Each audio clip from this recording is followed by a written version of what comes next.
Hey everybody, what's up? Trey Griggs here, Beta Consulting Group, and you are here live for episode 94 of Standing Out, a daily podcast about sales, marketing, and leadership powered by Beta Consulting Group. If you hear that bell out there, that's my dog trying to get outside. He's going to have to wait for a while, but that's how it works here. When you go live, that's what happens. All right, so thanks so much for being here today. If you would, do us a favor and go to betaconsultinggroup.com. Check us out. Check out what we're doing in regards to working with clients, getting people out there and telling their story, like messaging, content creation, broadcasting their message out there. We're all about helping people doing that. So check us out there. And while you're there, there's some new items on our swag store right on the website. Click on that and be sure to use coupon code beta-go to get 30% off your entire order on our grand opening here in July. We're super excited about that. We're creating a community of people that are pursuing excellence. We'd love for you to be a part of it. So you can get items from Standing Out, from Word on the Street, from just my face, which is weird, but it's there. Check it out. Have fun with that. And we appreciate you supporting small business in that regard. Also, I want to give a shout out to our sponsor, Tafts. Check them out at tafts.com. These are the good guys in freight factoring. They're helping companies out there that are moving the freight. Got those wheels turning, the owner operators, those small carriers, any fleets out there, 10 trucks, 15 trucks, 200 trucks, whatever it is, they're helping them make sure they have all the resources to keep those wheels moving, keep that freight moving. And so we appreciate them. Click on the link in the comments that takes you directly to my landing page with them and get started today, especially if you are behind the wheel of a truck. And if you are behind the wheel of a truck, thank you for what you do. We appreciate what you're doing out there to keep this economy moving. If you're a freight broker, you can become a preferred partner, a referral partner for that. Make sure your carriers have all the resources they need to keep those wheels moving out there as well. So check them out today, tafts.com. Tell them that Trey sent you. All right, we've got a phenomenal week of shows this week. If you caught yesterday's show, or if you didn't catch yesterday's show, go back and watch it on demand. Had a great conversation with my good friend Andy Tooley over at Seth Mar Transportation. Today, my friend Dawn Salvucci-Favier is coming up on the show soon. Tomorrow, great conversation with Will Kerr, the CEO and founder of Edge Logistics out of Chicago. On Thursday, we're going to talk a little internal action here at Beta Consulting Group with our sales and operations director, Chris Horton's going to join me and talk about his journey here in his first few months with us and how we're doing. And then on Friday, a really great episode with Gunnar Miller. He's the VP of sales at 12 Point Logistics, and he's also a deathmatch wrestler, which I didn't know that existed. We're going to talk about that and much, much more in his sales journey as well. So come back every day at 10:30 a.m. for an episode of Standing Out. Look forward to having you each day as we do that. Today's guest, super good friend of mine. We've gotten to know each other over the past several months, and I got to kind of hear her journey and her story and the stuff that they're doing over at Greenscreens, which is really, really exciting in our industry here in transportation. And so it's a pleasure to welcome to the show my friend, Dawn Salvucci-Favier. Dawn, how you doing? Hey, Trey, how's it going? Doing great, man. I'm glad to have you on the show. I've been waiting for this conversation for a long time since I got you booked. By the way, thank you to Danny M for watching the show. Happy Tuesday, everyone, he says. Happy Tuesday to you as well. How are you doing? How's everything going? I'm doing good. A deathmatch wrestler, huh? Yeah. I don't know. Most days kind of feel like that is what I am, but I'm gonna have to tune in on Friday and learn more about this. That's Yeah, pretty I had exciting. no idea this existed. There's several people in the industry like him, Robert Bain, some others that are doing some really Right. crazy stuff. I heard about this death match and I reached out to Gunnar. I was like, man, I have to have you on the show. I got to talk about this. Right. He just competed last week and he won. And so he's got another one coming up August 5th. And I'm thinking that like Timothy Dooner is going to be there from Freightways. Am I broadcasting live? I mean, it's a crazy thing, but we're going to have him on and talk So about his adventures with that. nobody actually dies at the end of No, these. no, I think it's just Okay. for marketing. I think so. It's Yeah. like they're hitting each other with chairs and just Oh, doing wow. crazy stuff, which, Okay. more power to them. Right. Right. I don't mind watching, but I definitely don't want to get in the ring. That's for sure. Interesting. So, Interesting. Don, for those who may not know who you are, what you guys are doing at Green Screens, take a few moments just to talk a little about yourself, your journey, and what you guys are doing over there. Yeah, sure. So it's great to be here with everybody today. I'm the CEO and Chief Product Officer at Greenscreens.ai. For those of you that aren't familiar with Greenscreens AI, we have been in the market for about a year, in business just about 2 years. We are a machine learning and AI based predictive pricing platform today, very much focused on the truckload spot market. So working with brokers and 3PLs on their brokerage freight, and we're really all about democratizing data, big data, and technology in order to deliver value to our customers through more accurate pricing, improving margins, improving volume and win rates, and things like that. And we're leveraging a customer's own data plus the aggregated and anonymized data of our network of customers, and using that in a machine learning engine to really model out the individual buying behavior and buying power of a company up against the current market conditions. And, we've just really experienced tremendous growth since we've launched our product into market a year ago in April. My colleague here, Kevin, and I were just looking at our growth trajectory. We're over 950% growth year over year. It's been quite a ride here. Very exciting. Yeah, it's exciting times for Green Screens and what you guys are doing there, and just been a pleasure to be a part of that. As a brand ambassador and just work with you guys and just hear. I'll tell you what really impresses me is whenever I hear what customers have to say about a product, because that's really when the rubber hits the road. That's the proof of the pudding that they talk about, and so it's been fun to hear from some of those customers and hear how it's making a really significant difference and how they're buying and how they're winning, how their margins are improving. So love what you Yeah, guys are doing. It's that's it's fabulous. my favorite part of my job is, again, hearing those success stories from customers. And now that we've uh, consolidated data, we have a little bit of data behind us, we're able to report the metrics and the success that our customers are seeing. And it's one thing for us to tell the market about it, an Right. entirely different thing when our customers are able to articulate it and are genuinely excited about it. So I agree. Favorite part of my job.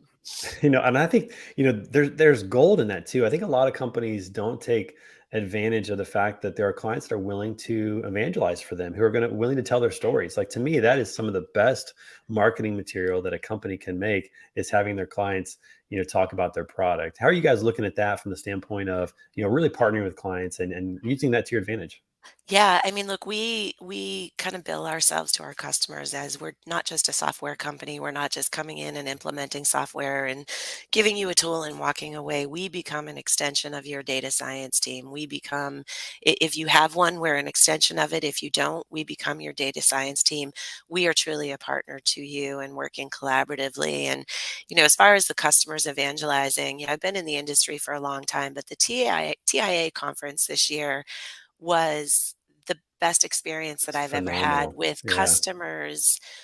We almost didn't even have to market ourselves. We had our customers bringing other potential customers to our booth and saying, "You guys need to talk." It was our customers were selling for us, our partners were selling for us, and our partner ecosystem is equally important to us as our customers are as well, right? Because we truly believe in a connected ecosystem of technology providers, with green screens is really being kind of the the price, right? Because the price is what connects supply and demand, and we want green screens to be that pipe, if you will, that's connecting all of these other applications. So leveraging our partners and our customers and allowing them to help evangelize for us, and we've been quite successful at that.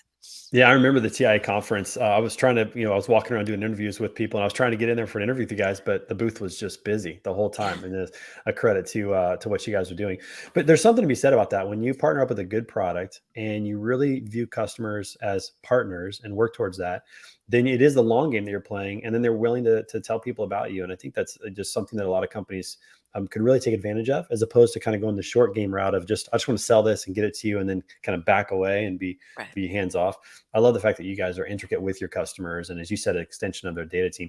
I remember, I've been in technology myself for a long time, and I remember thinking to myself probably 2 or 3 years ago that every freight brokerage out there is going to have a data science team, like either internal or outsourced, in the next 3 to 5 years. And I think that's really coming true. I mean, data is so critical, and if you don't have a team that can evaluate it and make sure it's clean and use it to make decisions, you're really missing out in terms of what's available. There's so much data that's sitting there in your TMS. What are you doing with it?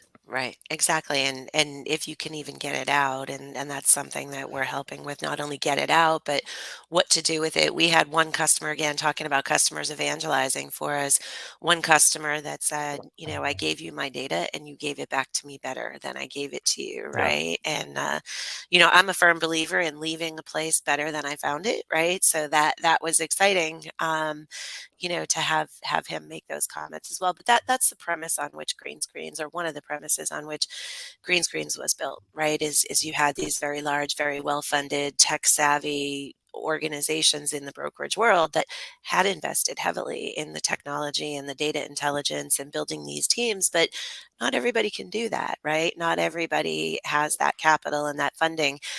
So part of our mission is, as I said at the beginning, to democratize data and technology for the masses and really level the playing field, and lessen the competitive advantage that some of those larger companies have in the brokerage space.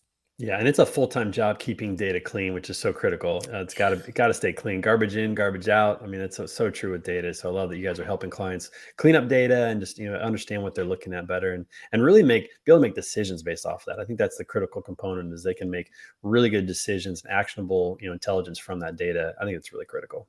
Yeah, for sure. Yeah. For sure. All right. So let's talk about how you got to green screens. So this is Okay. interesting. So you've had a great career. You've worked for several tech companies in the space, 3G TMS, working on their product side, and several others. When you first got to green screens, it was really kind of by accident. Talk a little bit about that story about how you got into the green screens family. Yeah, it seems like my entire logistics career has just been happy accidents, one after the other. But I think yeah, several of us could probably say yeah, right. that. I talk to people like, well, what made you just decide to major in logistics or supply chain? And I often hear it was the only thing I could get accepted into. No, I'm kidding. But no, I mean, my journey at Greenscreens was actually quite interesting. As you said, I had most recently been with 3G TMS. I've spent 22 years in tech, 20 of that on the TMS side. And after 7 years at 3G, just decided it was time for me to try something a little bit different, So I had resigned my position there with the intent of being an independent consultant, right? Offering my services to either freight tech companies that needed help with go-to-market strategy and roadmap, or logistics companies that needed to establish a technology strategy, right? And that was my intent. And as I was building that business and putting together my business plan, I was introduced to a mutual contact who knew Ben Gordon. I think many of your viewers probably know Ben.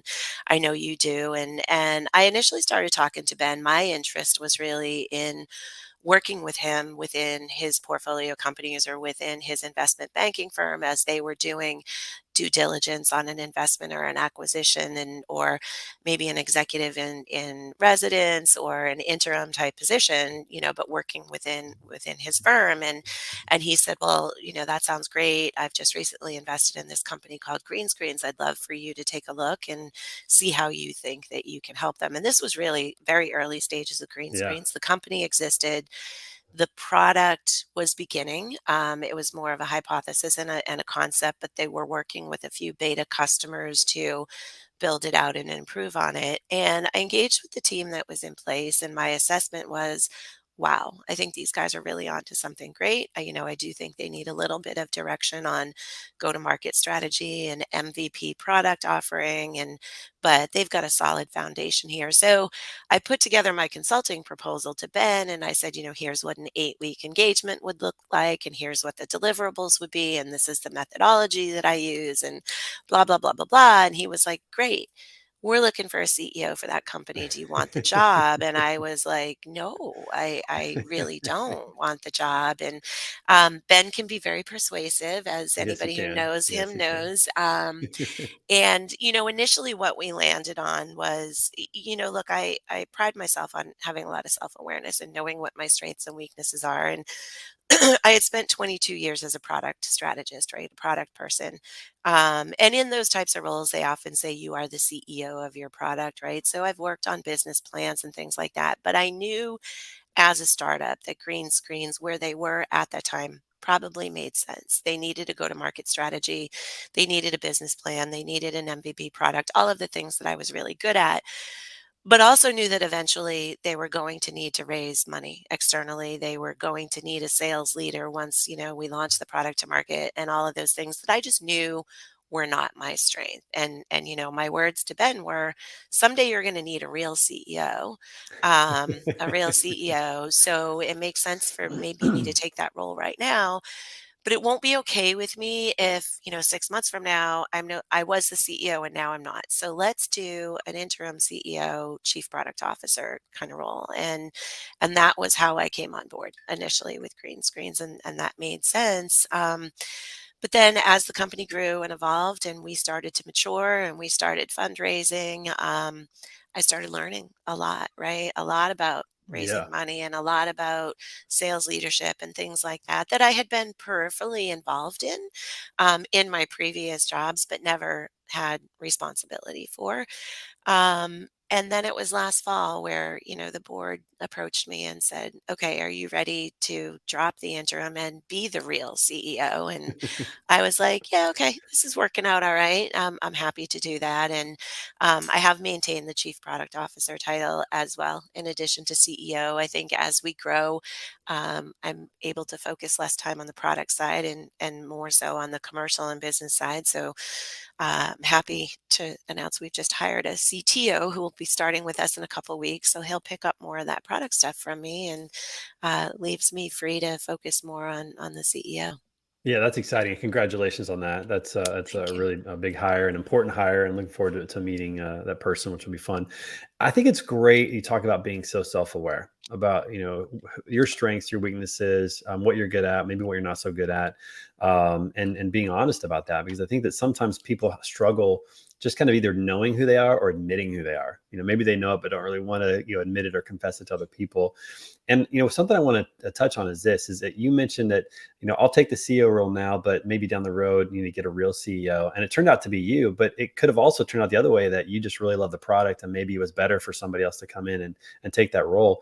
I'm a firm believer that every CEO, probably every year, should look in the mirror and say, is this the right role for me? Right. Because like I'm a CEO right now, but is this the right role for me long term? I don't know. I mean, maybe it won't be at some point. I love marketing. I love sales. I love leadership development and those types of things.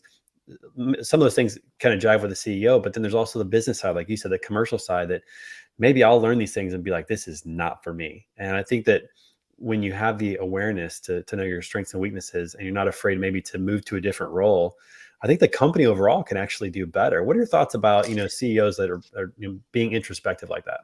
Yeah, no, I think it's incredibly important because I think as a human, as an individual, you need to feel whole in what you're Mm, doing. And, if I go back to my decision to leave 3GTMS, I was one of the co-founders of that company. And it wasn't that it wasn't a great company. It is a great company.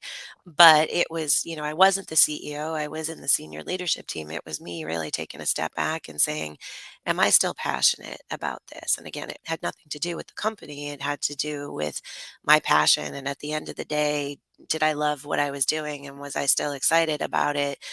And when the answer became no, and by the way, it took a while for me to finally be brave enough, I guess, to say, okay, you know what? I don't have another job because, when you're working that hard, you don't really have time to look for a job when you have a job, right? And I just kind of got to the point where I knew, okay, I'm going to have to take a risk here because I've lost my passion for what I do, right? And I think it's really important for people to take a look at that. And that's one of the things that I love about being here at Green Screens, given our size and our stage, because we are a small company, we're a startup, and some of the things that excite me the most is when I can dig into the data because I'm an analyst at heart, right? That's yeah, yeah. that's and when I, get to dig into the data, or we have business analysts and data analysts, but every now and then they'll be like, "Hey, take a look at this. Let me know what you think." And that's when I go, "Yes, this is great." And my husband, it'll be 11 o'clock at night. He'll lean his head in the office and say, "Are you gonna Yeah. stop working sometime today?" And I'm like, "Wait, I'm in the middle of this analysis." And you have to be passionate about what you're doing. So yes, you have to be introspective and take a step back and make sure you are whole as a person. And work-life balance is something that's very, very important to me too. I'm a work hard, play harder kind of person. So ensuring that you can keep that kind of balance in your life too. And it may not be every day and every week. There's certainly, as a CEO or any executive level position, there's going to be times where you're going to feel that imbalance. Um, but it'll smooth out, right, if you let it and you keep focused on that. Yeah, when you think about your occupation, if you are passionate about it, it doesn't feel like work. That is the best problem to have. It's a hard problem because you have to shut it off, and that's Mhm. sometimes difficult. But It I'd rather is. have that problem than having to find a way to turn it on because I just hate it so much, or I'm not passionate about Right, it. And when you think about this idea of CEOs being introspective, one of your partners, truckstop.com, who you guys are now in their partner marketplace, recently announced, which was cool. But their story is one that I think is really fascinating. And at some point, I hope somebody writes a book on this or does some sort of case study on it because Scott Moskrip started the company back in I think the late '90s, early 2000s, somewhere in there. But he was really a coder. He's a software right, guy. He became the CEO and he held that role for a long time. I think it was like 2015 or 2016 that I think he looked in the mirror and said, I'm not a CEO. I'm a design. I'm a coder. I'm a right, I'm a software guy. And he went back into that role of being more on the product side, kind of like what right. you're talking about. And they brought in, Paris, and they did great. In fact, I think that their valuation or their company doubled in like 2 or 3 years, At revenue wise. least, yeah, And at so, least. when you look at that just from that standpoint, not only was Scott happier with his role going back to more product development and software development, but the company as a whole and him personally and everybody else did better. When they sold Iconic or had the whatever that event was, they all did better because Right, he actually stepped out of that role. And I just think from a leader's perspective, that's really critical. That leaders kind of look in the mirror and go, "Am I in the right seat on the bus? Am I in the best spot for this organization to do well?" And I think it takes a lot of humility to say, "No, maybe this isn't the right seat for me. Maybe I'd be more passionate somewhere else." Even though that's hard. I mean, to go from being a founder or a CEO and say, "I don't think this is the right role for me," that's a tough tough nugget to swallow sometimes. Certainly to absolutely, admit. So absolutely, yeah, for well, sure. so what are some of the things that you've learned, in your journey, in your career about leadership? Obviously you're a more seasoned professional now, and you're working with some younger talent now with Kevin and Meryl and some of the people on the team. How do you look back on your journey of what you learned in leadership and how that impacts how you're leading them now? Yeah, it's funny because throughout my career, I've almost always been one of the youngest, if not the youngest in the team. And always feel young at heart. I mean, I feel that way, Oh, of course, I'm still, 27 That's in my right. in my Yeah, that's head. right. The body tells me otherwise, but in my head, I'm still 27, and my children are older than that now, but, I had always been among the youngest, if not the youngest. And here at Greenscreens, I am actually the oldest person in the company by far, including several of our board members or all of our board members. I am the oldest, although I think our new CTO might be older than me, but that doesn't matter. But as someone who has really come up through the ranks, being able to identify with where they're coming from, you hear a lot of, I think the younger generations, Gen Z, the millennials, they get a bad rap from us older Gen X and the boomers. But being able to identify with them and where they're coming from. And I think one of the most important thing for me is remembering my mentors through my career. And it's interesting because 3GTMS, my former employer, just as evidence that we're still good friends, they started a women in logistics leadership group within their company and also a mentorship program. And they actually asked me to come and speak as Oh, a that's cool. women in logistic Yeah. leadership and to talk about mentorship. And that actually forced me to think about who my mentors have been over the course of my career. And I can't remember it now, but in thinking about that and kind of trying to formulate my thoughts, there was an article that I found. It was from a TED Talk that, what we think of traditionally as mentors, there are other types of mentors than that. There's the people who are more senior, more experienced from you that you're learning from, but then there's other types of mentors who are like your anchors. They are your, well, there's several. There's your peers, right? Who you are mentored by your peers. There are your anchors who may be people outside of your professional life, but they're the ones that keep you grounded to your true self. And then the most important thing it was allowing yourself to be mentored by those who you are intended to mentor, right? And it was learning from your team and just being open to that. And, the message that I kind of gave to this group is, look, no matter what level you're at, whether you're a CEO or you're, a junior level person starting in the company, intellectual curiosity is so important. You Hmm. can never assume that you're the smartest person in the room. There is always something that you can learn. And those lessons may be very unintentional. And in fact, as I thought about the biggest moments of being mentored in my career, many of them were unintentional. It was just a passing comment of that somebody made that made you go, wow, okay. So it's not always like I see this person who is, fantastic at what they do, and you say, I want to be like that person. Again, sometimes it's just that one comment that somebody makes that makes you go, okay, wow, yeah, I got to take a step back and think about that. And as I talked to these guys for 20 minutes, I was able to take each of these four types of mentors and tie an experience in my career to every single one of those types of mentors. And even more interestingly, how those relationships transition. So I had early in my career a man who was that more traditional mentor to me, took me under his wing, taught me about the business. But then later in life, in my career, became my champion when I got to a point where I was feeling overwhelmed and I wanted to go back and work for him again. And he said, I'd hire you back in a heartbeat, but you've outgrown us and you're capable of doing so much more than I can ever offer to you. So I want you to go back and think about it. And if you still feel the same way, I'll hire you. And he was right. Like I stepped away and I thought about it and I continued on, and that man eventually became my customer, and every time I saw him for 10 years after that, he was like, "Aren't you happy I didn't hire you back?" And I was like, "Yes, thank you for that."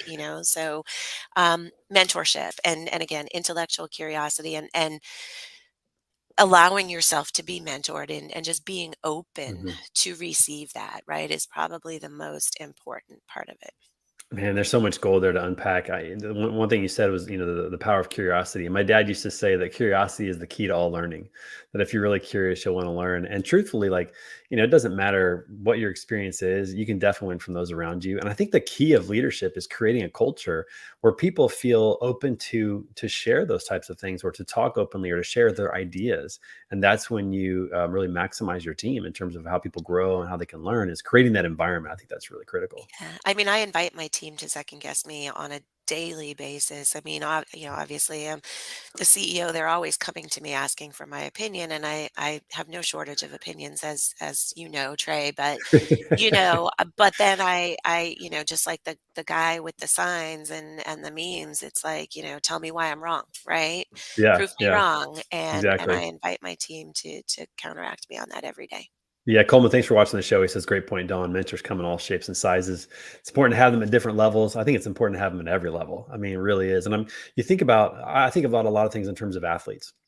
And I think about, people like Tom Brady, who has a throwing coach, and Michael Jordan, who had a strength and fitness coach and was very coachable, and Kobe Bryant, who had a, shooting coach, and just all these guys. Steph Curry has a shooting coach. I think he's like the best shooter on the planet, and yet he has a coach.